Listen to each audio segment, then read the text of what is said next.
Hey, welcome to the table at Central. My name is Isaiah, And I'm George. and we're here to dive deeper into the themes, stories, and culture that are central to our church.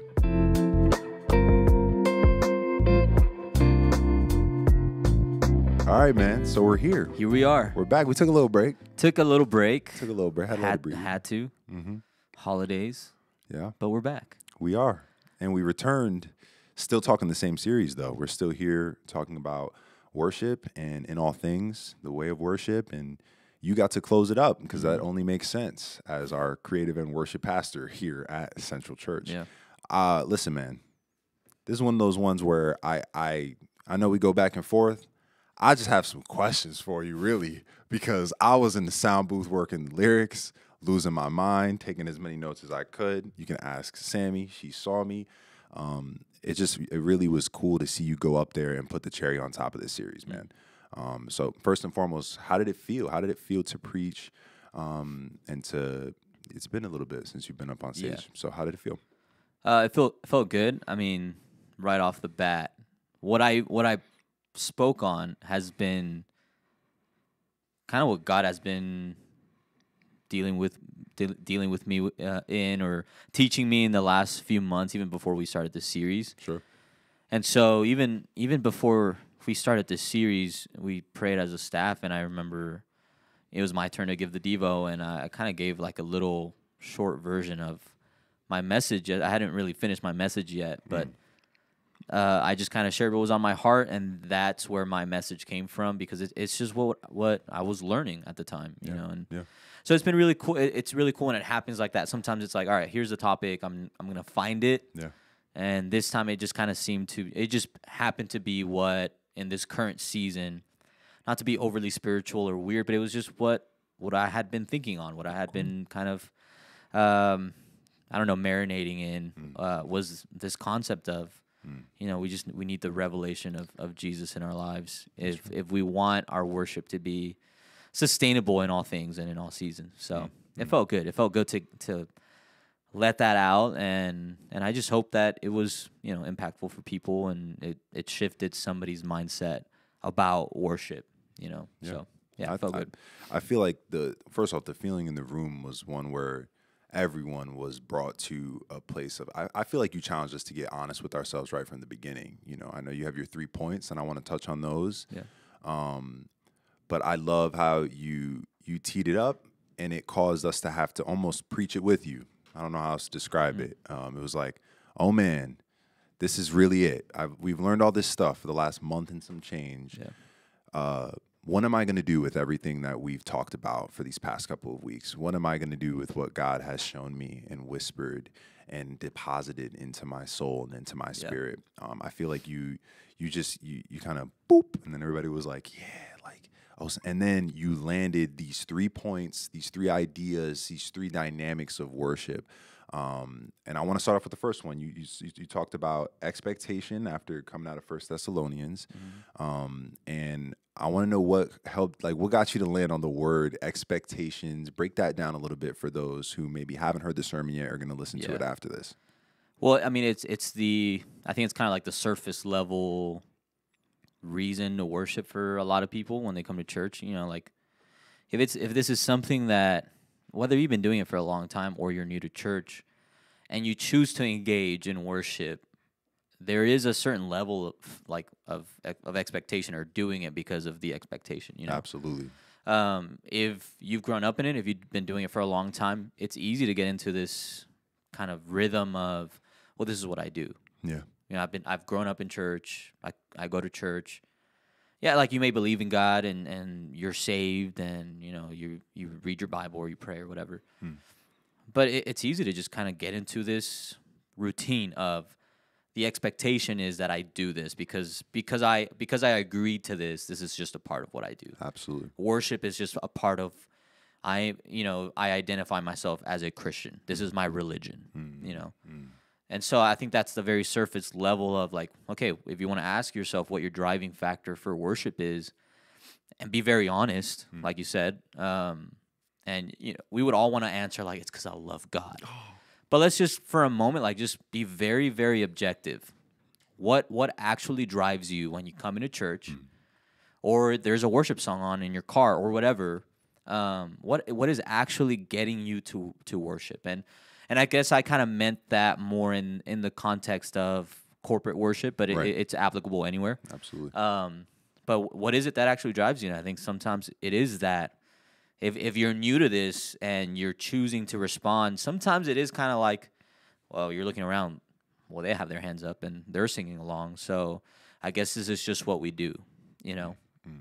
And I wanted to be very clear that it's not that that's bad. You know, it's not wrong, but it's just not sustainable. Yeah. You know, Yeah. it's just not sustainable. And like I said, this past Sunday, that if that's your only driving factor, it can turn into a very soulless, Yeah. very religious, Yeah. legalistic Yeah. offering to God. If our worship is our offering to God, then the only reason why you do it is because you know that you have to, right?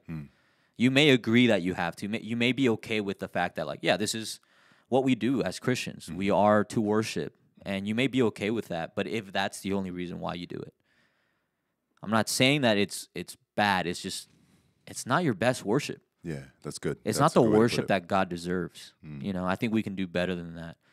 And Pastor Paul has talked about this before. I think he talked about it when he was here on the podcast a few weeks ago. And he talked about how sometimes you'll be in worship and he puts his hands together and puts his head down. Like, yeah, I completely agree. There's a certain discipline sometimes, right? When we don't feel like it and we do it out of the expectation and eventually you kind of get there. But yeah, there's an aspect of it. But if that's the only place we worship from all the time, then we're missing very valuable worship that God is worthy of. Absolutely. Honest And- worship.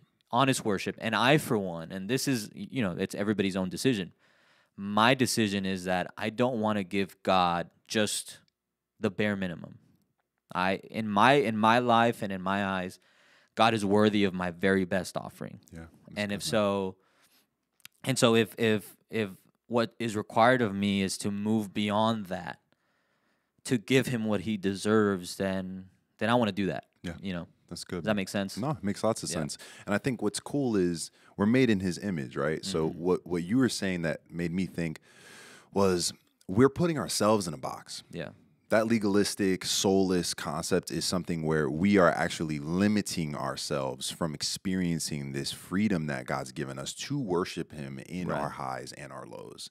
And if we're made in his image, there's also a little bit of we're putting him in a box as well. There's a reason. Probably we feel we need to, in a legalistic or soulless way, do this. Yeah. Because then God will do this or God won't do that. Right. Like, and that is very like you can only get to the depth of why you worship if you pause and actually ask these types of questions. So I wanted to also frame your idea of expectation in this next point we're going to get to. They kind of become diagnostic tools. What is my expectation of God? What's his expectation for me? Yeah. That is stuff that helps you get into the depths of, oh, wait a second, maybe I am worshiping from a place of Right. overcompensation Yeah. or from a place that's actually kind of fake, you know what I mean? And it's not the same thing as what Pastor Paul was talking about when he was here a couple weeks ago about worshiping by faith. That's Yes. a little bit different Yes. because the faith is honest. Yeah. The fake tends not to be. So I love that you made that point, man. I like that you used the sub point of I have to do this. Expectation is, all right, so am I worshiping because I have to do this? That's a great question for us to ask ourselves. Yeah. So, all right, let's move on to the second point then. Let's talk motivation. Motivation. Talk to me. When you landed on this point and in your season, as you're going through it, and you're processing this concept, Yeah. tell me how this hits home for you. Well, I mean, it's another very kind of like expectation is a very surface level. Like I think motivation is probably can be, not always, but I think it can be kind of a surface level motivation, no pun intended. But you know, it can be a very surface level reason or driving factor. Yeah. So very like right off the bat with motivation, we do have to establish the fact that, you know, we are to give thanks to God for whatever it is that we have. You know, whether we're winning or we're losing, it's easier when we're winning, Oh, yeah, always. right? We are to worship God whether things are going well or things are going badly. Is it easier to do so whenever things are going well? Sure. But that's the point that I wanted to make, is that, you know, if your worship is always determined by how you're feeling, right? It's determined by your own ability to motivate yourself to worship, then is that really sustainable? Again, I'm not saying that your worship doesn't count. I'm not saying that your worship in that moment, God's like, well, it just you're kind of motivating yourself there. It doesn't count. I'm not even hearing it. That's not what I'm saying at all. We're talking about worshiping in all things, and so you need to zoom out, and over the course of your entire life, you're looking at your lifestyle of worship. How is it that you do it over the course of your life as a Christian? From the moment that you decide that you believe in this to the moment that you die and you step into eternity, you have this choice to make, right? And if it's only ever made and decided by how you feel, that's a dangerous place to be. Absolutely. Because our feelings change so much. All the time. Right? Like, the scripture says the heart is deceitful. The heart is deceitful. I was going to, you pulled up scripture. I was going to say, I'm a Cowboys fan. And lately, I don't feel like a Cowboys fan. Ooh. And it's real tough to cheer for the Cowboys. I'm going to the Cowboys game tonight. Ooh. And it's going to be a challenge to root for my own team. That's a great point. Because I don't feel, as much as I love them and as long as I've been a Cowboys fan, right now in this season, they're not doing so well, and it's hard for me to even root for them. I'm telling people I'm not even a Cowboys fan. That's crazy. He's wild. And we do the same thing sometimes, and that's a very extreme, on the nose example, but we kind of look at worship the same way. Like, it's easy when things are going well. When it gets difficult, even if you motivate yourself to worship when it's difficult, that's a great thing. The discipline is amazing. Yes. I'm just proposing that if that's all you ever do, and that's the only thing that ever drives you, I'm willing to bet that sooner or later it's going to be real tough. I think that it will also create some sort of bitterness towards God. I think so too, man. It's kind of like in relationships when you're, if you're only relying on motivating yourself to love someone, as opposed to like actually spending time to love them and know them, and it's called intimacy. It's intimacy. That's what it is. But if it's only ever your own ability to muster up the feeling of love, resentment, eventually, bitterness, I'm over you right now. The honeymoon phase will be over. Oh yeah.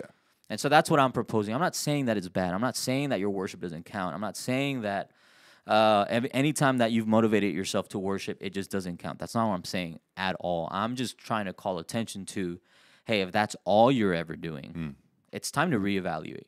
Yeah. Because this is a very important aspect to the life of a believer. Worship is such an important and vital part to our interaction with God. Yeah. It should not be taken lightly. It should not be seen as like, it's a song that I sing on Sundays. Yeah. This is a real relationship with God that we're in. Yeah. And God, like I said during my message, God was very specific about how he was to be worshiped. It looks different for us now, right, than it did in the Old Testament. But he was very, very specific. And, we always say things like God never changes. God is the same yesterday, today, and forevermore. So I have no reason to believe that he would be any less specific today if he was so specific yesterday. Yeah, that's good. The way that he's specific is very different, right? We don't have to make all these sacrifices, all these offerings with animals and the fabrics and the garments and all these things. Like, it's different, but I still believe that as much as he's blessed when we worship in spirit and in truth, like he's still worshipped in a specific way. And I think that is one of the most reverent and honoring things that we can do. If we really want to worship God, then I think sometimes what the problem is that sometimes we get into the come as you are mentality of like, well, I can just worship God. However, and I think that there's truth to that. Because of Jesus, there's grace. Yeah. But maturity is realizing, but I want to give him my best. Yes, I agree. I can give him anything and he will be worshipped. But maturing is me coming to this place of, but I want to give him my best. Yeah, that's good, bro. You're going crazy. And you're what your point is that's so good is this idea of kind of strengthening and maturing, but there's also another side of the spectrum or another side of the pendulum where some people come from a legalistic background from the beginning. So they actually are learning to experience what it's like to have more grace for themselves in the worship process. And that's the reason why the heart is deceitful, and that's the reason why we're not putting our worship in Dallas Cowboys. We're putting our worship in someone that is constant, that is immutable, that doesn't change. Because we'll all come from different places with it. Some seasons will come from it with a lot of joy and a lot of ease. Some seasons it's going to be harder. Some seasons you get, a bad report of sickness, or sometimes you have a new kid. Like, there's so many different things that go on in our lives that change us. Yeah, if we're called to worship him in all things, then we can't worship him just because of all those things. Yeah. It has to be because of something way more, and it's him. It's his constancy. It's his consistency is what I'm trying to say. So I think when I look at that idea, I think it's both challenging in terms of accountability, but it also is freeing at the same time. And that freedom also kind of brings a structure to it too. And so I don't know, I guess the challenge that I had when I was listening to you was when you said, if you're self-motivating, that means you're probably self-medicating. And I said, oh my gosh, he said the word self-medicating. That's crazy. And I think that's a question we need to ask ourselves, right? Go back to that diagnostic point of, okay, I'm checking, do I have to do this? Am I doing this because I have to do this? Okay, then why is that the case? Then you look at motivation. I'm doing this because I want to do this. I want to do this. I want to do this. But Byron, I feel like doing this. But Byron last week mentioned, right when he opened his sermon, he said, hey, you ever want something but not get that and instead get something you need? And I was like, that's the way to open up a message. And I think that's that last point, right? This point of revelation. So let's land this idea of God being who we ultimately need. Talk about the point of revelation. Well, again, the expectation and the motivation, like I said multiple times, it's not that it's the wrong way to worship. No. It's just not complete. Right. And what we need is the revelation of, and the word revelation, I was kind of like back and forth about whether I should use this word, because it can feel like such a big, like, what does that even mean type word. I like that you use it, though. But I couldn't think of a better way to say it. Sure. Like, it really is, it's a revelation. It's something that was not yet revealed to us, that suddenly is revealed, and it's not through our power. It's not through what we do other than just seeking, right? And so that's the point that I wanted to get across. Yeah, it's good. Because we're moving, the driving factor for worship, we're moving it away from our ability to either meet an expectation or motivate ourselves to, all I did was open up my eyes, open my heart, and open my hands, and I sought God. And he revealed himself to me. Yeah. And that, it takes the power away from my hands. It no longer has anything to do with my ability to do anything other than seek God. And it wholly and completely turns it to God to reveal himself to us, which is what he wants to do anyway, which is why he sent his son to the cross. Absolutely. Right? Like I said, Moses wanted to see God's face. After everything that always blows my mind. He had seen God in different manifestations, but he wanted to see his face. And God didn't just say no. It looks like God says no, but God isn't thinking about that one moment with Moses. God is thinking over the course of all humanity, all time, right? And so, in other words, he's kind of saying not yet. Like, you just wait, Moses. Like, you want to see me right now, but there will one day be one that comes, and and my glory will be fully revealed through him, being Jesus Christ. Yeah, it's beautiful. Because of what Jesus did on the cross, you and me, we now get to experience the fullness of God's presence.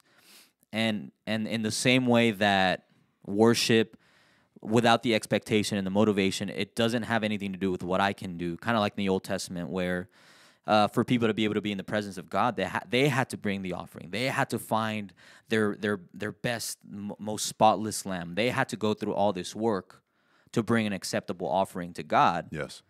In the New Testament, Jesus is the acceptable, spotless, perfect offering to God. It had nothing to do with us. Yes, sir. So it's again showing us this that it's just not in our hands. The power is not in our hands. The ability is not in our hands, and that creates such a pure and honest worship. Because if it really is all about him, then it can't be up to me. If worship is really all about him and all about giving him glory, then it can't be up to me. I cannot be the determining factor.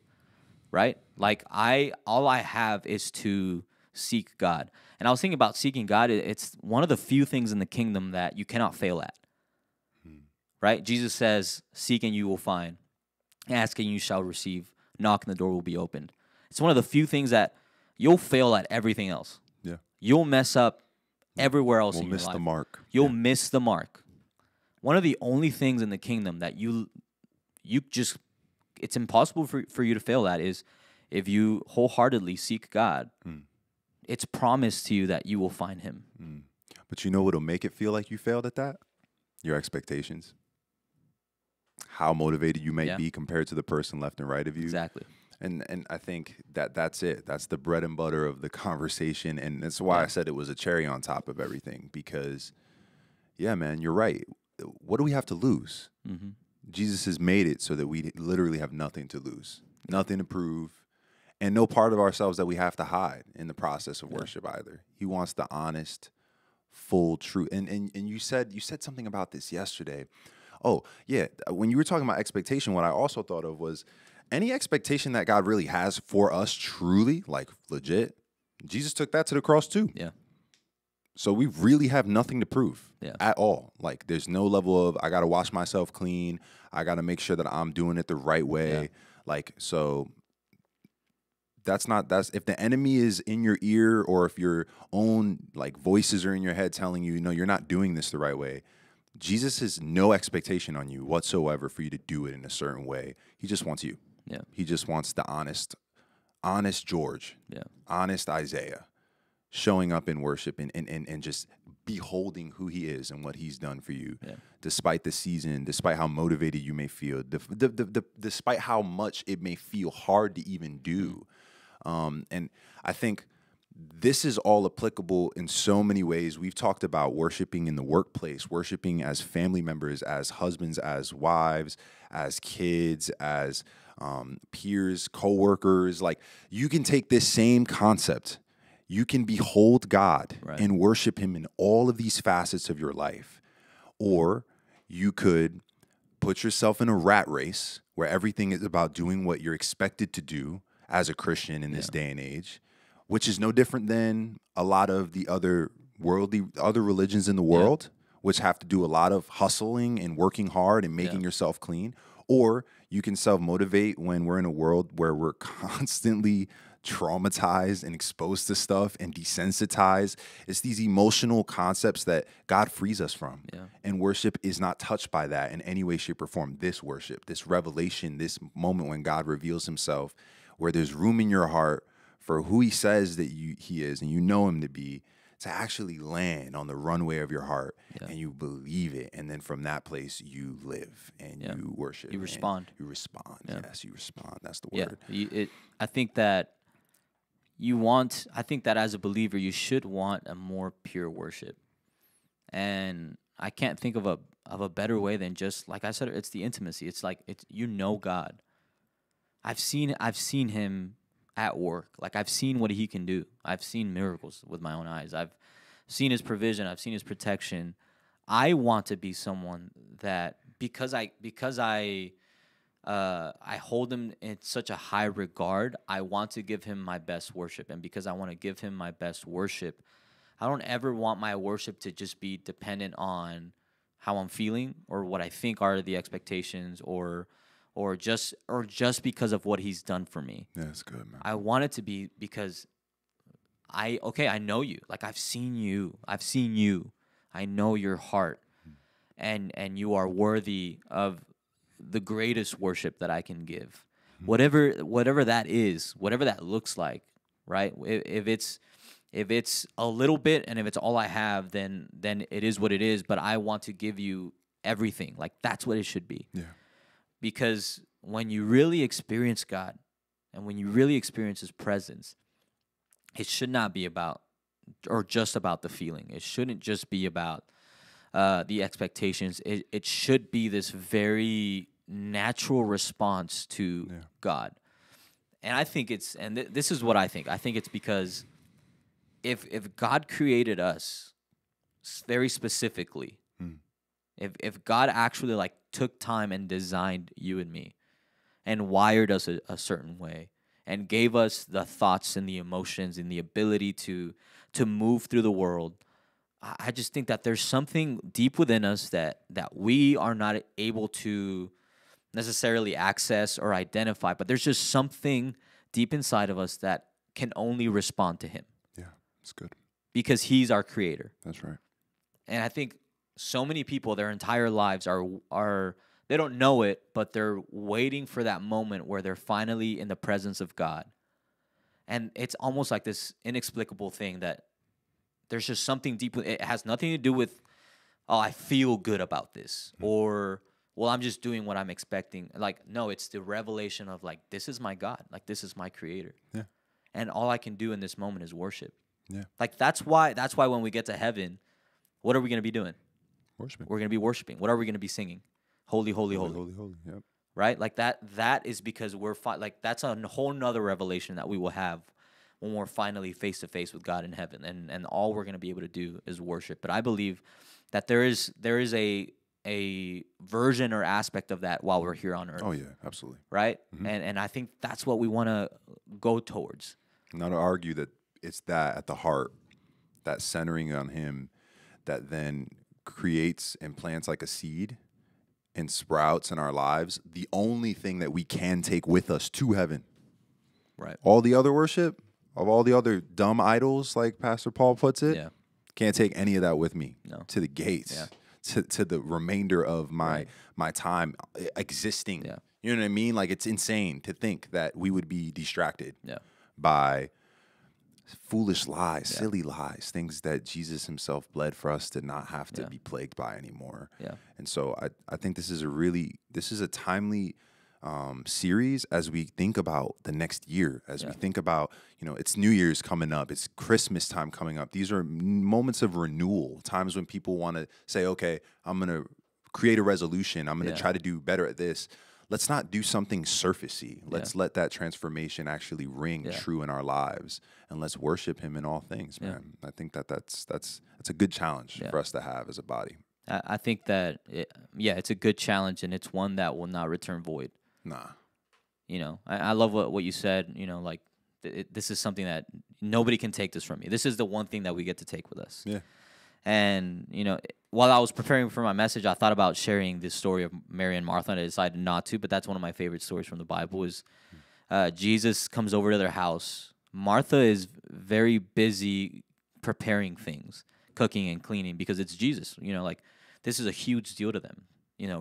Their rabbi is in their home. Present. It's such a big moment for them. It's important to them. And Martha's like, freaking out. She's doing all these things, trying to prepare the best that she can to offer something to Jesus. And Mary, the Bible says that she's sitting at the feet of Jesus, which, first of all, was not.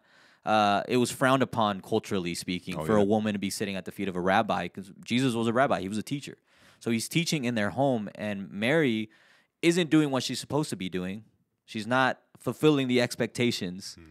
She's not cooking and cleaning like she was supposed to be in that time. Martha was. And Martha comes to Jesus and almost rebukes him. It's like, can you tell Mary something? Like, she's not helping me. Right. And Jesus says, Martha, Martha, you worry about many things. But what Mary chose can't be taken away from her. That's it. Mary chose to sit at the feet of Jesus. And I think it's because she had this revelation of, like, this is Jesus. Greater than anything that I could offer, the best I can do right now is just sit at his feet. I could spend all this time trying to offer the best that I could. I could clean and I could cook and I could bring something that's valuable. But she was so just taken aback by the fact that Jesus was in her home, and all she could do was just sit at his feet and learn and listen. I mean, It's beautiful. what else could we do that's better than that? Yeah. And that's my challenge to people, is that, as we go into this new year, that I'm not saying that what Martha was doing was wrong. I'm just saying Jesus himself said Right. what Mary chose was better. And I love that he doesn't tell her she's doing the wrong thing Right. either. I think there's a place for the Marthas. Shout out to the Marthas, you know what I mean? Shout out. But, yeah, no, it's about the heart, though. Yeah. And that's really the message that Yeah. you're supposed to take from that story, I think. And we should be challenged by that, man. I want to be somebody who challenges other people with Yeah. my being, not my doing, Right. with my being. We've talked about this before, Yeah. you know? And so, again, for our church, we hope that this blesses you. It challenges you. It causes your worship and prayer life even to be challenged, and there be an exhortative kind of thing that's happening there where you're being uplifted and challenged in a way that's meaningful and edifying. And for somebody who isn't a part of our church, we recommend listening to all of the messages from this series as a whole. They're all really good, and I'm definitely going to go back to them every time I think worship. Yeah. I know that for sure. It was a great series. It was. Yeah. Probably one of my favorites so far. Yeah. So, any last thoughts for us, Pastor George? No, No? I don't He got think it all so. off. He got it all off. Yeah. Well, we're thankful for you joining us for another episode here at the table. We will see you next time. See you next But time. until then, God bless.